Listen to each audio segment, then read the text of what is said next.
எல்லா தமிழ் மக்களுக்கும் வணக்கம். என் பேரு ஷீபா. வெல்கம் டு ஷீபா சமையல்.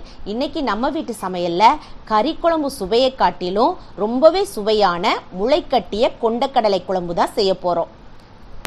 ஃபர்ஸ்ட் ஸ்டெப்பாக ஃப்ரெஷ்ஷான மசாலா ஒன்று வறுத்து அரைச்சிக்கிடலாம். அதுக்காக ஒரு கடாயை சூடுபடுத்தி 2 ஸ்பூன் தனியா, 1 ஸ்பூன் சீரகம், 1 ஸ்பூன் சோம்பு, 1 ஸ்பூன் மிளகு, 1 ஸ்பூன் கசகசா, கொஞ்சம் பட்டை, 2 கிராம்பு, 2 ஏலக்காய், 1 அன்னாசிப்பூ சேர்த்து 2 ஸ்பூன் எண்ணெய் விட்டு இதை மிதமான தீயில வறுத்து எடுத்துக்கோங்க. தீயை அதிகமாக வச்சிடாதீங்க, கறிகிரும், நல்லா வறுபட்டு வராது. தீயை குறைவாக வச்சு நல்ல வாசனை வர்ற வரைக்கும் லைட்டாக கலர் சேஞ்ச் ஆகுறதண்டிக்கு இதை வறுத்து எடுத்துக்கோங்க. ஏற்கனவே நம்ம சேனலில் பாசிப்பயிரில் முளைக்கட்டி கிரேவி எப்படி செய்யணுங்கிறத நான் போஸ்ட் பண்ணியிருக்கிறேன். அந்த லிங்க்கை வேணால் நான் டிஸ்கிரிப்ஷன் பாக்ஸில் கொடுக்குறேன், வேணுங்கிறவங்க செக் பண்ணி பார்த்துக்கோங்க. இப்போ இதை நல்லா இந்த அளவுக்கு வறுத்து எடுத்ததுக்கப்புறமா இதில் ஒரு பெரிய சைஸில் இருக்கிற பல்லாரி ஒன்றை சும்மா ரஃப்பாக கட் பண்ணிவிட்டு சேர்த்துக்கோங்க. நம்ம வதக்கி அரைக்கிறதுனால சும்மா ரஃப்பாகவே கட் பண்ணிக்கிடலாம். இப்போ இதில் கொஞ்சோண்டு கொத்தமல்லி தலையும் புதினா தலைகளும் சேர்த்துக்கோங்க. இது இந்த குழம்புக்கு ஒரு நல்ல வாசனையை தரும். அதனால இதை கண்டிப்பாக மிஸ் பண்ணாமல் சேர்த்து இந்த எண்ணெயிலே ஒரு 2 நிமிஷம் வதக்கி எடுத்துக்கிடலாம். இப்போ பாருங்க, இந்த வெங்காயம் லைட்டாக நிறம் மாறி இந்த அளவுக்கு கண்ணாடி பதத்துக்கு வதங்கி வந்திருக்கு. இப்போ இதில் நல்ல பழுத்த தக்காளி பழமாக 2 தக்காளி பழத்தை ரஃபாக கட் பண்ணிட்டு சேர்த்துக்கோங்க.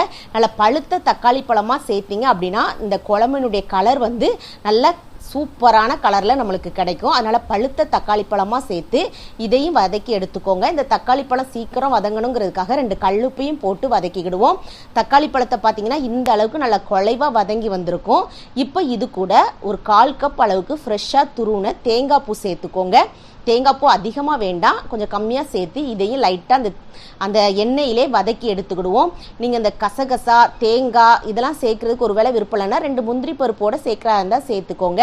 இப்போ இந்த அளவுக்கு நல்லா வதக்குனதுக்கு அப்புறமா ஸ்டவ் ஆஃப் பண்ணிவிட்டு நல்லா ஆற விட்டுருங்க. சூடாக இருக்கும் போச்சில் நம்ம இதை அரைக்கக்கூடாது.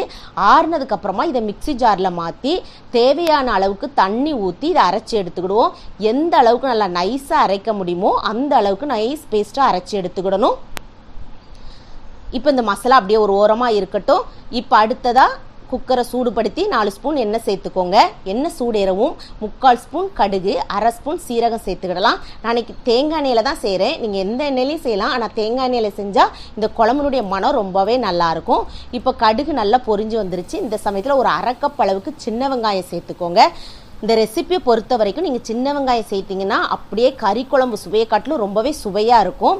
இப்போ இந்த வெங்காயம் வதக்கணுங்கிறதுக்காக 2 கல்லுப்பு சேர்த்து வதக்கிட்டோம் அப்படின்னா அந்த வெங்காயம் நல்லா சீக்கிரமாக வதங்கி வந்துடும். அதே சமயத்தில் அந்த வெங்காயத்தில் உப்பு பிடிச்சி சாப்பிடும் போச்சில் ரொம்பவே டேஸ்டியாக இருக்கும். இப்போ வெங்காயம் நல்லா கண்ணாடி பதத்துக்கு வதங்கி வந்ததுக்கு அப்புறமா 2 கொத்தமல்லி தலையும் புதினா தலைகளும் சேர்த்துக்கோங்க. இந்த கொத்தமல்லி தலைகள் புதினா தலைகள்லாம் அந்த எண்ணெயில் இப்படி வதக்கி எடுக்கும் போச்சில் அந்த குழம்புனுடைய மனம் வந்து ரொம்பவே சூப்பராக இருக்கும். இதையும் ஒரு 2 நிமிஷம் வதக்குனதுக்கு அப்புறமா ஃப்ரெஷ்ஷாக அரைச்ச இஞ்சி பூண்டு பேஸ்ட்டு சேர்த்துக்கிடலாம். நான் அன்னைக்கு 1 ஸ்பூன் இஞ்சி பேஸ்ட்டும் 1 ஸ்பூன் பூண்டு பேஸ்ட்டும் சேர்த்துருக்கிறேன். இப்போ கடாய் நம்ம பாத்திரம் அடி பிடிச்சிடக்கூடாது, அதனால் தீயை மிதமாக வச்சு இதனுடைய பச்சை வாசனை போகிற அளவுக்கு இதை நல்லா வதக்கி எடுத்துக்கிடுவோம். இப்போ பாருங்கள், இந்த அளவுக்கு நல்லா வதக்கியாச்சு. இப்போ தீயை நல்லா கம்மி பண்ணி வச்சுட்டு மசாலா பொருட்கள் சேர்த்துடலாம். 1 ஸ்பூன் தனி மிளகாய்த்தூள், 1 ஸ்பூன் தனியாத்தூள் சேர்த்துக்கிடுவோம். உங்களுக்கு இந்த குழம்பு கலர்ஃபுல்லாக வேணும் அப்படின்னா காஷ்மீரி சில்லி பவுடரோட சேர்க்கலாம். அப்படி இல்லைன்னா காரமாக இருக்கணும்னா நம்ம தனி மிளகாய்த்தூளே யூஸ் பண்ணிக்கிடலாம். இப்போ இதையும் நல்லா வதக்கி எடுத்துக்கோங்க. இது கருக விட்டுறக்கூடாது, அதனால் தீயை கம்மியாக வச்சு அதனுடைய பச்சை வாசனை போகிற அளவுக்கு ஒரு 2 நிமிஷம் நல்லா வதக்கிக்கோங்க. வதக்குனதுக்கு அப்புறமா நம்ம முளை கட்டி வச்சிருக்கிற கொண்டக்கடலையை இது கூட சேர்த்து தேவையான அளவுக்கு உப்பையும் போட்டுக்கிடலாம். இந்த கொண்டக்கடலையை நைட்டு ஒரு 2 முறை கழுவி தண்ணியில் நல்லா தண்ணி ஊற்றி ஊற வச்சுருங்க. காலையில் அந்த தண்ணியை வடிகட்டிட்டு ஒரு காட்டன் துணியில் கெட்டி வீட்டில் எதுலாவது ஒரு இடத்துல கெட்டி விட்டுட்டிங்கன்னா 1 நாள் அப்படி இல்லைன்னா 2 நாளில் இந்த அளவுக்கு நல்லா முளை கெட்டி வந்துடும். பாருங்கள் எவ்வளோ சூப்பராக வந்திருக்குன்னு. இப்போ இந்த எண்ணெயில் ஒரு 2 நிமிஷம் வதக்கி விடுங்க. நீங்கள் மசாலா போடுறதுக்கு முன்னாடி 2 நிமிஷம் இப்படி எண்ணெயில் வதக்கும் போச்சில் அதனுடைய சுவை வந்து இன்னும் நம்மளுக்கு அதிகமாக கிடைக்கும். இப்போ பாருங்கள், இதை மாதிரி நல்லா வதக்கி எடுத்ததுக்கு அப்புறமா நம்ம இது கூட மசாலா பொருட்கள் சேர்த்துடலாம்.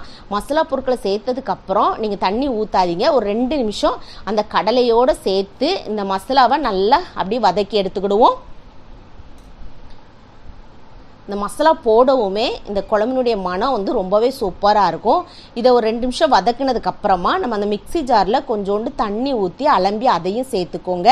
தண்ணியினுடைய அளவுன்னு பார்த்தீங்கன்னா இவ்வளவுதான் கிடையாது. நீங்கள் ஒருவேளை சாதத்துக்கு பயன்படுத்துறீங்கன்னா தண்ணியினுடைய அளவை கொஞ்சம் கூட்டிக்கோங்க. அப்படி இல்லைன்னா இட்லி, தோசை, சப்பாத்திக்கு தொட்டு சாப்பிடணும் அப்படின்னா கிரேவி பதத்தில் நீங்கள் வச்சு எடுத்துக்கோங்க. அப்போ உங்களுக்கு பெர்ஃபெக்டாக இருக்கும். இப்போ இதில் நீங்கள் உப்பு, காரம் இதெல்லாம் செக் பண்ணி பார்த்துட்டு தேவையான அளவுக்கு தண்ணி சேர்த்துக்கிடலாம்.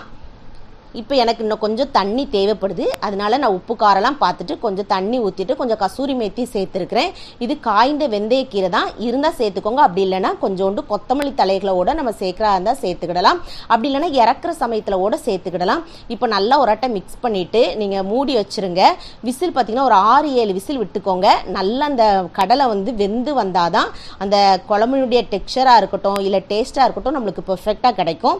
இப்போ பாருங்கள், குழம்பு சூப்பராக ரெடி ஆயிருச்சு.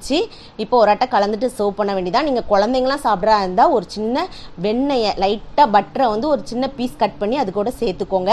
இது வந்து ரொம்பவே உடம்புக்கு ஹெல்த்தியான ஒரு ரெசிபி. கண்டிப்பாக உங்கள் வீட்டில் உள்ளவங்களுக்கு செஞ்சு கொடுங்க. இதை முளை கட்டினதை கொடுத்தோம் அப்படின்னா அவங்க சாப்பிட மாட்டாங்க. குழம்பா செஞ்சு கொடுத்தா கண்டிப்பாக சாப்பிடுவாங்க. கண்டிப்பாக செஞ்சு பாருங்கள். செஞ்சு பார்த்து உங்கள் ஃபீட்பேக்கை கமெண்ட் பாக்ஸில் சொல்லுங்கள். வீடியோ பிடிச்சிருந்தா லைக் பட்டனில் தம்ஸ் அப் கொடுத்துருங்க. தம்ஸ் அப் கொடுத்த கையோடு உங்கள் ஃப்ரெண்ட்ஸ் ஃபேமிலியோடு ஷேர் பண்ணிடுங்க. ஃபர்ஸ்ட் டைம் வியூவராக இருந்தால் சப்ஸ்கிரைப் பண்ணி சப்போர்ட் பண்ணுங்கள். நான் இன்னொரு வீடியோவில் இன்னொரு வித்தியாசமான சுவையான மனமான ரெசிபியோடு நான் உங்களை சந்திக்கிறேன். அது வரைக்கும் டாடா பபாய்.